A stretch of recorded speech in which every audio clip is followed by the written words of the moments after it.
खास रखते हैं, हर घर में अपनी पहचान खास रखते हैं। हम निरमा एडवांस हैं, मन की तरह कपड़े भी साफ रखते हैं। निरमा एडवांस।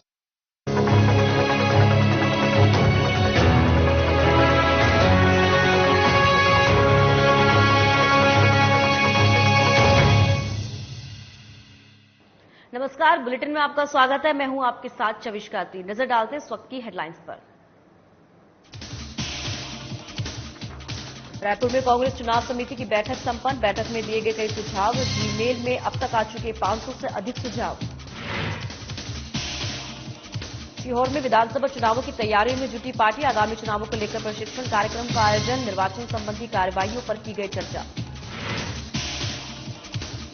सीहोर में गरीब कल्याण महाअभियान कार्यक्रम में पत्रकार वार्ता का आयोजन। बीजेपी जिलाध्यक्ष से पूछे गए कई सवाल। पत्रकार वार्ता में यूपी विधायक पुनव संखवार भी रही मौजूद। मुंगेली में अनुसूचित जाति आयोग के अध्यक्ष ने की बैठक। सरकारी योजनाओं को लेकर की चर्चा। कहा, पात्र व्यक्ति योजना के लाभ से वंचित नहीं होना चाहिए। और सीहोर में महिलाओं ने मताधिकार का प्रयोग करने की ली थी शपथ। जागरूकता अभियान के तहत दिलाई गई शपथ। रैली और शपथ के माध्यम से लोगों को किया गया जागरूक। खबर महासुमंद से है, जहां अखिल भारतीय कांग्रेस कमेटी की महामंत्री और कुमारी शैलजा कार्यकर्ताओं से मिलने पहुंची। इस दौरान स्थानीय सर्किट हाउस में महासमुंद लोकसभा के 8 विधानसभा के सभी विधायक और कार्यकर्ता पहुंचे थे। वहीं छत्तीसगढ़ प्रभारी कुमारी शैलजा ने बारी बारी से सभी कार्यकर्ताओं और विधायकों से बातचीत की।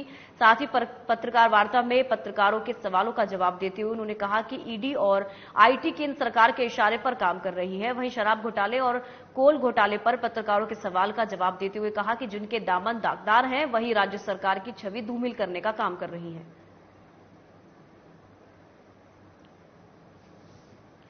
तो खबर महासुमन से आप पढ़ रहे थे, जहां पर अखिल भारतीय कांग्रेस कमेटी की महामंत्री और कुमारी शैलजा कार्यकर्ताओं से मिलने पहुंची। और इस दौरान स्थानीय सर्किट हाउस में महासुमंद लोकसभा के 8 विधानसभा के सभी विधायक और कार्यकर्ता पहुंचे। वहीं छत्तीसगढ़ प्रभारी कुमारी शैलजा ने बारी बारी से सभी कार्यकर्ताओं विधायकों से बातचीत की। साथ ही पत्रकार वार्ता में पत्रकारों के सवाल का जवाब देते हुए उन्होंने कहा कि ईडी और आईटी केंद्र सरकार के इशारे पर काम कर रही है। वहीं शराब घोटाले और कोल घोटालों पर पत्रकारों के सवाल का जवाब देते हुए कहा कि जिनके दामन दागदार हैं, वही राज्य सरकार की छवि धूमिल करने का काम कर रही है।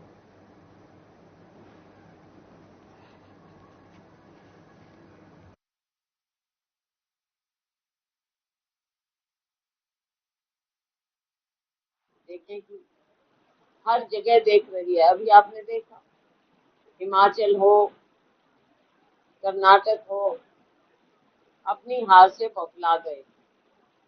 और इनकी एक नीति नजर आ रही है कि जो विपक्ष की सरकारें हैं, और खास तौर पे कांग्रेस की सरकार, और उससे भी खास तौर से हमारी छत्तीसगढ़ की सरकार, 15 साल का इनका कुशासन और 5 साल की हमारी सरकार के कार्य, हमारे काम, हर एक नागरिक के लिए जो काम किया गया है, लोगों में बेहद जोश है। वो पार्टी बौखला गई है। और आप देख रहे हैं कि किस प्रकार से केंद्रीय जांच एजेंसियों का दुरुपयोग ये सरकार, भारतीय जनता पार्टी सरकार, केंद्र सरकार, मोदी सरकार कर रही है।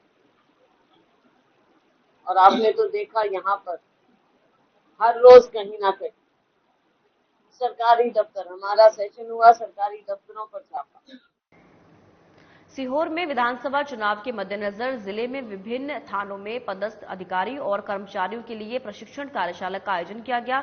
कलेक्टर प्रवीण अड़ाइच और पुलिस अधीक्षक मयंक अवस्थी ने प्रशिक्षण कार्यक्रम में शामिल हुए सभी कर्मचारियों को निर्वाचन संबंधी कार्रवाई और नए अपडेट कानून नियमों के बारे में विस्तार से जानकारी दी।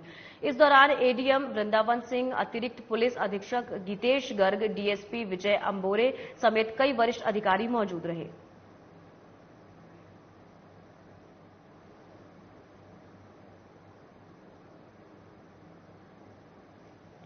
सीहोर में विधानसभा चुनाव के मद्देनजर जिले में विभिन्न थानों में पदस्थ अधिकारी और कर्मचारियों के लिए प्रशिक्षण कार्यशाला का आयोजन किया गया।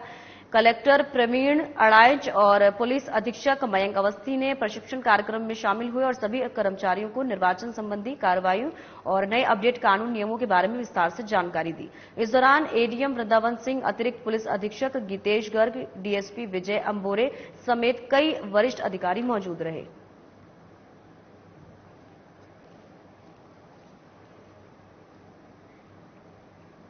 सीहोर में भारतीय जनता पार्टी द्वारा गरीब कल्याण महाअभियान कार्यक्रम के अंतर्गत नमक चौराहे के महेश्वरी धर्मशाला में पत्रकार वार्ता का आयोजन रखा गया। वार्ता का संचालन बीजेपी जिलाध्यक्ष रवि मालवीय द्वारा किया गया। बीजेपी जिलाध्यक्ष ने कांग्रेस पर हमला बोलते हुए कहा कि कांग्रेस ने केवल झूठे वायदे किए हैं। कांग्रेस की कथनी और करनी में बहुत फर्क है। कांग्रेस के पूर्व मुख्यमंत्री कमलनाथ पर हमला बोलते हुए कहा कि कांग्रेस सरकार गिरने वाली थी और समय भी कमलनाथ घोटाले जो हुए थे उनको दबाने का काम कर रहे थे। वहीं रवि मालवीय को पत्रकारों के तीखे सवाल का भी जवाब देना पड़ा। इस दौरान पत्रकारों ने शहर की अनेक समस्याएं उठाई। कार्यक्रम में बीजेपी जिलाध्यक्ष रवि मालवीय, कानपुर देहात से विधायक पूनम संखवार सहित सभी पदाधिकारी मौजूद रहे।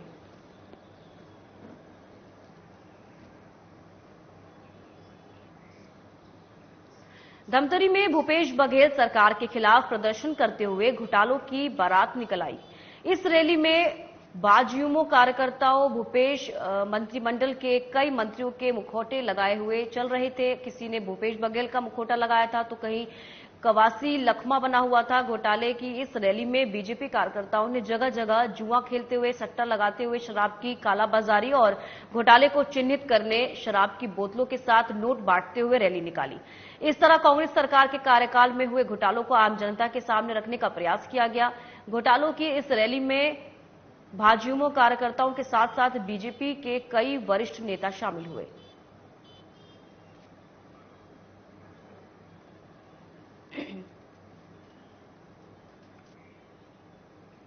सीहोर में 25 अगस्त को मतदाता जागरूकता अभियान के तहत स्वयं सहायता समूह की महिलाओं को अपने मताधिकार का प्रयोग करने की शपथ दिलाई गई। इस दौरान महिलाओं ने अन्य नागरिकों को भी मताधिकार का उपयोग करने के लिए प्रेरित करने की शपथ ली। साथ ही समूह, ग्राम संगठनों, सीएलएफ बैठकों में भी दीदियों को जन जागरूकता के लिए रैली और शपथ के माध्यम से नागरिकों को जागरूक करने के लिए बताया गया।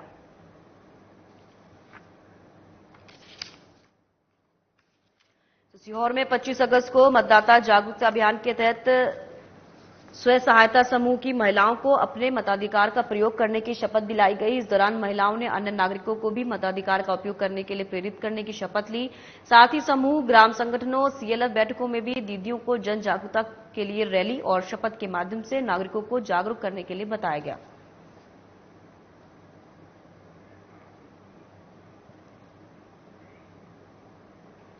छत्तीसगढ़ राज्य अनुसूचित जाति आयोग के अध्यक्ष केपी खांडे ने अधिकारियों की समीक्षा बैठक की और इस दौरान उन्होंने कहा कि शासन की जन कल्याणकारी योजनाओं का बेहतर क्रियान्वयन कर अनुसूचित जाति वर्ग के अधिक से अधिक लोगों को पात्रतानुसार लाभ दिलाएं। कोई भी पात्र व्यक्ति योजना के लाभ से वंचित नहीं होना चाहिए। उन्होंने कहा कि छत्तीसगढ़ राज्य अनुसूचित जाति आयोग एवं संवैधानिक संस्था है। अनुसूचित जाति वर्ग के कल्याण के लिए संचालित योजनाओं की समीक्षा के साथ ही इस वर्ग के साथ होने वाले अन्याय पर अंकुश लगाना और पीड़ितों को न्याय दिलाना आयोग की प्राथमिकताओं में है।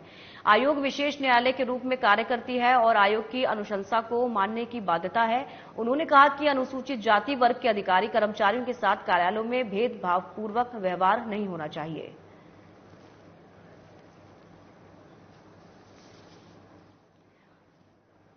छत्तीसगढ़ राज्य अनुसूचित जाति आयोग के अध्यक्ष केपी खांडे ने अधिकारियों की समीक्षा बैठक की और इस दौरान उन्होंने कहा कि शासन की जन कल्याणकारी योजनाओं का बेहतर क्रियान्वयन कर अनुसूचित जाति वर्ग के अधिक से अधिक लोगों को पत्रानुसार लाभ दिलाएं। कोई भी पात्र व्यक्ति योजना के लाभ से वंचित नहीं होना चाहिए। उन्होंने कहा कि छत्तीसगढ़ राज्य अनुसूचित जाति आयोग एवं संवैधानिक संस्था है। अनुसूचित जाति वर्ग के कल्याण के लिए संचालित योजनाओं की समीक्षा के साथ ही इस वर्ग के साथ होने वाले अन्याय पर अंकुश लगाना और पीड़ितों को न्याय दिलवाना आयोग की प्राथमिकताओं में से है।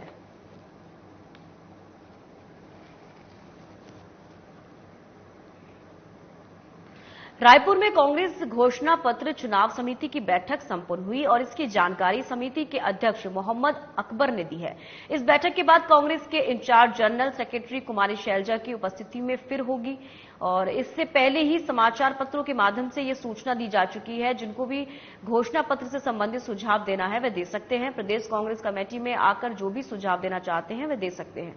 मिली जानकारी के अनुसार जीमेल में अब तक 500 से अधिक सुझाव लोगों के आ चुके हैं। बैठक में सभी सदस्यों ने अपना अपना सुझाव दिया। कल दोबारा बैठक होगी जिसमें सभी सुझाव चाहे वह ईमेल के जरिए हों या प्रदेश कांग्रेस कमेटी में दे सकते हैं।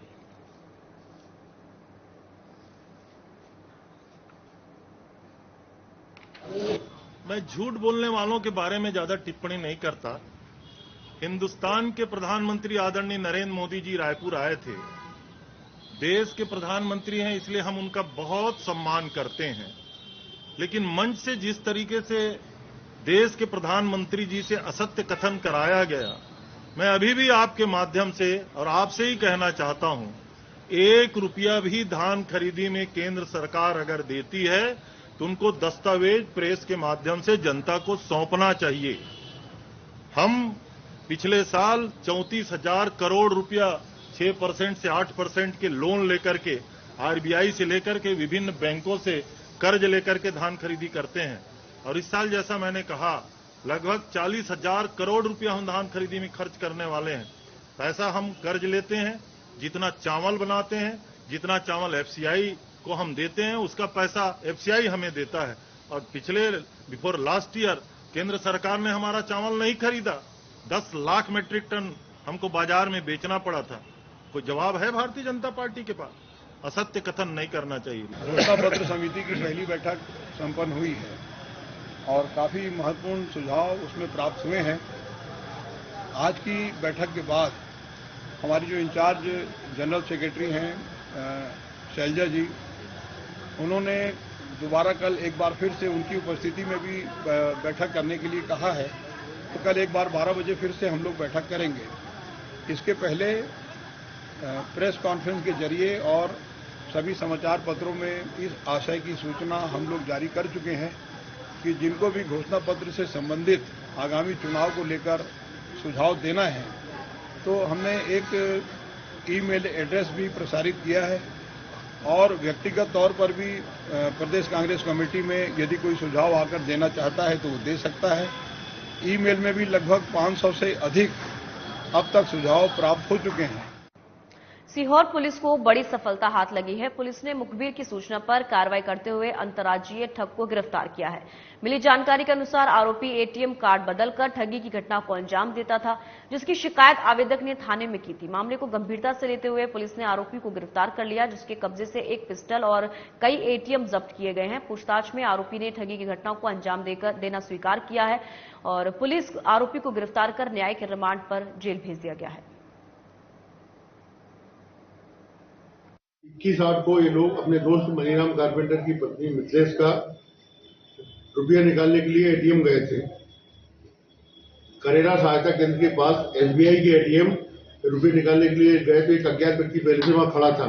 उन्होंने एटीएम को जो है छलपूर्वक बदल दिया।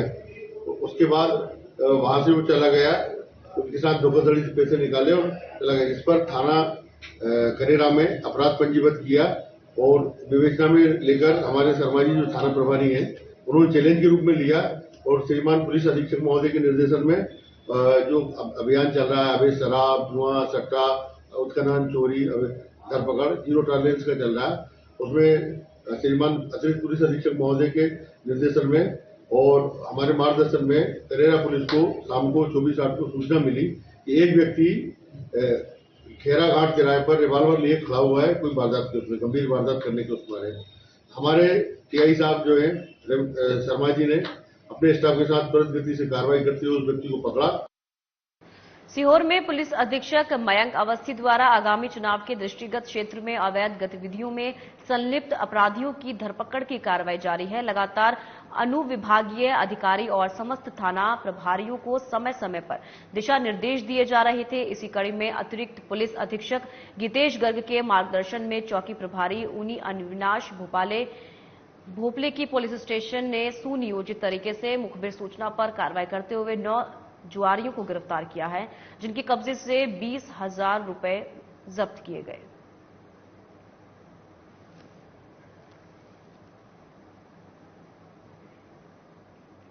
सेंधवा नगर पालिका में मध्य प्रदेश सरकार के द्वारा एमपी राज्य की 12वीं क्लास पास कर चुके होनहार छात्र छात्राओं के लिए एक कल्याणकारी योजना की शुरुआत 2023 से 2024 के बजट के दौरान की गई थी। मध्य प्रदेश फ्री स्कूट योजना के अंतर्गत सरकार के द्वारा इस बात का ऐलान किया गया कि जिन छात्र छात्राओं के द्वारा अच्छे परसेंटेज के साथ 12वीं क्लास के एग्जाम को पास कर लिया गया, सरकार उन्हें मुफ्त में स्कूटी देगी ताकि वे अपने आगे की पढ़ाई बेहतरीन ढंग से कर सकें और अपने सपने को पूरा कर सकें। और इस अवसर पर नगर पालिका अध्यक्ष बसंती बाई यादव ने नगर पालिका में छात्र छात्राओं को 5 स्कूटी वितरित की, जिसमें नगर पालिका उपाध्यक्ष मोहन जोशी, पूर्व नगर पालिका अध्यक्ष अरुण चौधरी, सीएमओ मधु चौधरी, स्टाफ आदि लोग मौजूद रहे।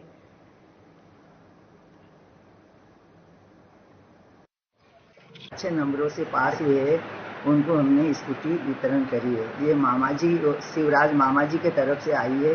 हम 5 तो आज दे दिए और बाकी रही है और बाद में देंगे। अच्छे नंबरों से पास है उनको दिए और भी बच्चे ऐसे सोचेंगे कि भाई आगे चलकर अपन अच्छी पढ़ाई करें, अच्छे ऊंचाई पर जाए, तो और भी उनको इस नियम से और भी आगे बढ़ेंगे। ये खुशी से हमने दी थी। खबर रायपुर से है, जहां स्वास्थ्य कर्मचारियों की हड़ताल और धर्मांतरण को लेकर बीजेपी ने प्रेस कॉन्फ्रेंस की। साथ ही स्वास्थ्य कर्मचारियों की हड़ताल और धर्मांतरण को लेकर बीजेपी ने कांग्रेस पर निशाना साधा है। उन्होंने कहा कि प्रदेश की राजनीतिक अभी चुनावी माहौल में है, बीजेपी लगातार कांग्रेस सरकार पर निशाना साध रही है। स्वास्थ्य कर्मचारियों की हड़ताल को लेकर एक बार फिर बीजेपी प्रवक्ताओं द्वारा कांग्रेस को घेरने का प्रयास किया गया। जहां स्वास्थ्य कर्मचारियों को लेकर जिन घोषणा पत्रों में उनके वायदे थे और जो मुद्दे थे, उन्हें बीजेपी प्रवक्ताओं द्वारा प्रेस कॉन्फ्रेंस में उठाया गया। इस दौरान बीजेपी प्रदेश मीडिया प्रभारी अमित चिमनी ने यह कहा कि प्रदेश की स्वास्थ्य व्यवस्था वेंटिलेटर पर है। साथ ही धर्मांतरण का मुद्दा भी प्रदेश में छाया हुआ है। भूपेश बघेल जी की सरकार 20 लाख का मुफ्त इलाज करने का वादा था, 6 मेडिकल कॉलेजेस को सुपर स्पेशलिटी हॉस्पिटल बनाने का वादा था, नई भर्तियां करने का वादा था, नए सामुदायिक केंद्र, नए स्वास्थ्य केंद्र, नए उप स्वास्थ्य केंद्र खोलने का वादा था। कितने खुले, कितने नए लोगों को भर्ती दी गई, ये कांग्रेस की सरकार से हमारा प्रश्न है। और एक और महत्वपूर्ण बात है कि इन्होंने कहा था कि इलाज जल्दी मिले, इसके लिए मेडिकल स्टाफ को हम स्वास्थ्य केंद्रों के सामने ही आवास देंगे। अरे मेडिकल स्वास्थ्य केंद्र वालों को तो आवास नहीं दिया आपने, जो प्रधानमंत्री आवास था वो भी आपने छीन लिया है। यह है कांग्रेस का सुशासन। अगर सुशासन नहीं समझ में आ रहा है तो मोदी जी से और भाजपा के मुख्यमंत्रियों से कांग्रेस पार्टी को और मुख्यमंत्री जी को समझना चाहिए। और ये जो भारतीय जनता पार्टी सवाल उठा रही है, इसका जवाब कांग्रेस को देना चाहिए। माननीय मुख्यमंत्री जी यहां से दिल्ली चले गए, उनके पास समय रहा, सारे प्रोग्राम उन्होंने रद्द कर दिए, लेकिन अपने आकाओं को उन्होंने वहां जाके कुछ सफाई दी। ऐसा चर्चा में आया है कि महादेव ऐप में क्या हो रहा है, भ्रष्टाचार के मामलों में कैसे सरकार की सारी पोल खुल रही है, और भ्रष्टाचारियों का संरक्षण भी वो करने गए थे। यहां पे तो इन्होंने प्रेस कॉन्फ्रेंस किया ही, दिल्ली जाकर जिनको प्रेस कॉन्फ्रेंस करने का समय है, उनके पास यहां के स्वास्थ्य कर्मियों से मिलने का समय नहीं है। इस बात ने प्रमाणित कर दिया है कि कांग्रेस की आत्मा मर चुकी है, संवेदना मर चुकी है। कि भारतीय जनता पार्टी सब धर्म का सम्मान करती है। पहले तो ये चिल्लाते थे ये केसरिया है, इनको और कुछ नहीं दिखता, इन्होंने खुद दिखा दिया, इसीलिए तो मैंने धन्यवाद किया कि आप बता रहे हैं कि हम सर्वधर्म समभाव के साथ चलते हैं। भारतीय जनता पार्टी और माननीय नरेंद्र मोदी जी भी तुष्टीकरण की नीति को सही नहीं मानते, हम इसका विरोध करते हैं। पर फिर कहूंगा कि हर धर्म का सम्मान भाजपा करती है और धर्मांतरण का विरोध करती है। छत्तीसगढ़ में जारी सहायक शिक्षक भर्ती प्रक्रिया में हो रही विसंगतियों को लेकर चयनित अभ्यर्थियों में आक्रोश व्याप्त है। दरअसल 11 अगस्त को सुप्रीम कोर्ट ने फैसला सुनाते हुए प्राथमिक कक्षाओं में शिक्षा के लिए बीएड के अभ्यर्थियों को अयोग्य घोषित कर दिया, जिसके बाद प्रक्रिया में छत्तीसगढ़ लोक शिक्षण संचालनालय ने प्रक्रिया बदलते हुए तमाम बीएड के अभ्यर्थियों को अयोग्य घोषित कर दिया और काउंसलिंग की ठीक पहले उनके चयन को खारिज कर दिया है। इसी को लेकर अभ्यर्थियों में आक्रोश व्याप्त है, जिसके तहत बिलासपुर हाईकोर्ट पहुंचकर पीड़ित अभ्यर्थियों ने मामले में याचिका दायर की और उनके साथ हो रहे अन्याय के खिलाफ गुहार लगाई है।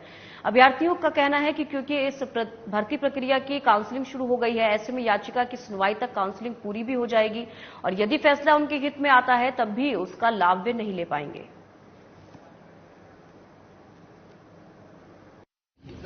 आज हाई कोर्ट मुझे आना पड़ा।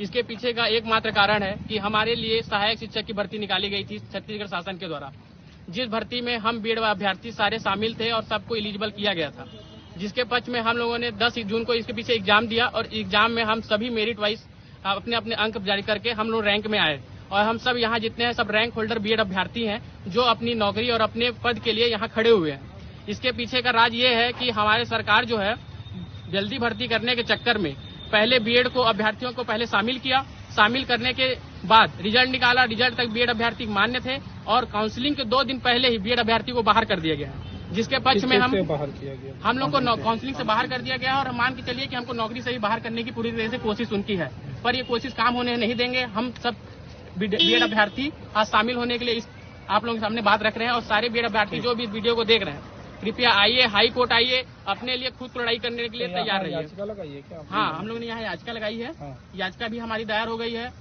और उसके बाद हम लोग इसके साथ साथ हम लोग और भी जितने नेता हैं हमारे मंत्रीगण हैं उनको भी ज्ञापन दे चुके हैं। इंदौर में कल एनएसयूआई द्वारा देवी अहिल्या विश्वविद्यालय में प्रदर्शन किया जा रहा था और इस दौरान पुलिस द्वारा कार्यकर्ताओं पर लाठी चार्ज किए जाने से कई कार्यकर्ता घायल हो गए थे। इसके विरोध में उज्जैन में एनएसयूआई द्वारा शहीद पार्क पर सीएम शिवराज सिंह चौहान का पुतला जलाने की घोषणा की गई थी, जिसको देखते हुए यहां पर भारी पुलिस फोर्स तैनात किया गया था।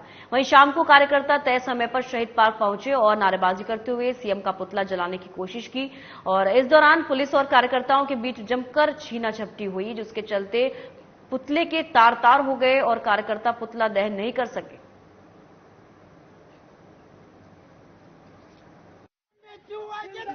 कल डीएवीवी विश्वविद्यालय घेराव के दौरान इंदौर में हमारे एनएसयूआई के प्रदेशाध्यक्ष से आशुतोष चोकसे जी और अन्य कई कार्यकर्ताओं पर बलपूर्वक लाठीचार्ज करा, जिसमें उनको बहुत गंभीर चोटें आई है। उसके विरोध में हमने आज उज्जैन एनएसयूआई ने सीएम का पुतला जलाया है और अपना विरोध दर्ज कराया है। क्या मांग रखी है? हम यही मांग रखते हैं कि जिस प्रकार से दंडों को लेके छात्रों की पीठें तोड़ी जा रही है, आने वाले समय में हमारे वोटों से इन सरकार की नींव तोड़ी जाएगी।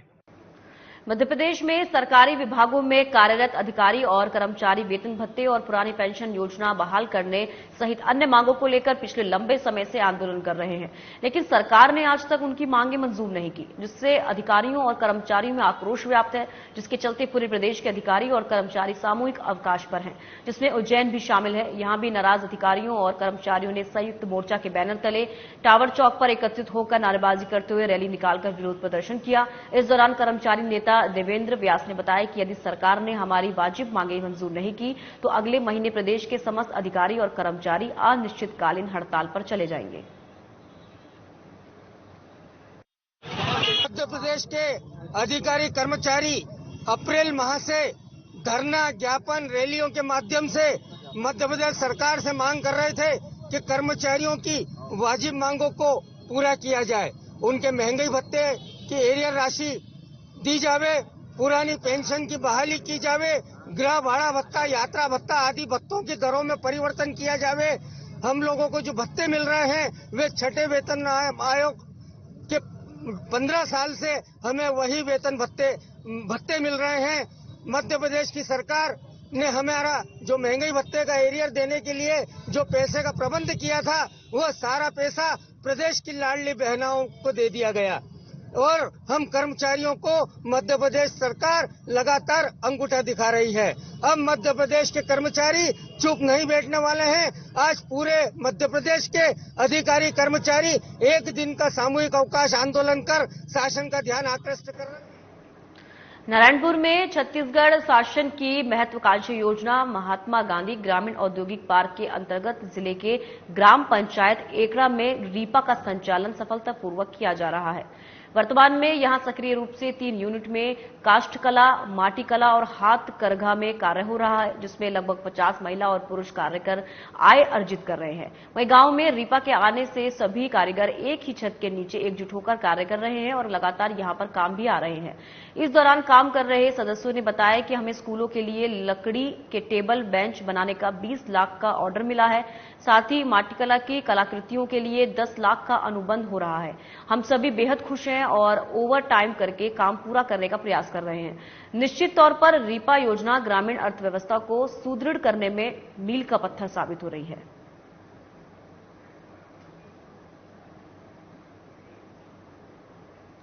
प्रदेश भर के सभी शासकीय कर्मचारी सामूहिक अवकाश लेकर हड़ताल पर बैठे हैं। वहीं गुना के आरटीओ कार्यालय में एक बाबू और उनके 2-3 कर्मचारी साथ ही ऑफिस खोलकर बैठे हुए नजर आए।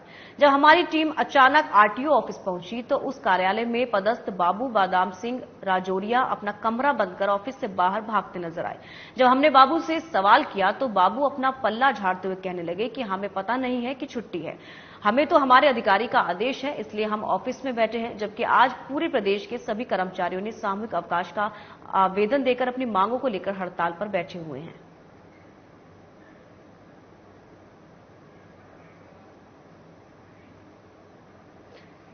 इस बुलेटिन में फिलहाल इतना ही। दीजिए इजाजत, नमस्कार।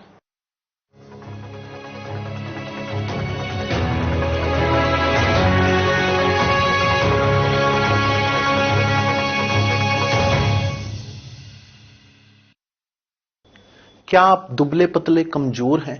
आपकी सेहत नहीं बनती, भूख कम लगती है, वजन नहीं बढ़ता। दरअसल मेन बात खाना पीना खाना नहीं है, मेन बात है खाया पिया शरीर को लगना। और अगर खाया पिया लगेगा ही नहीं तो आपकी सेहत बनेगी कैसे? इसलिए हमारी संस्था सन्यासी आयुर्वेदा ने एक ऐसी दवा का निर्माण किया है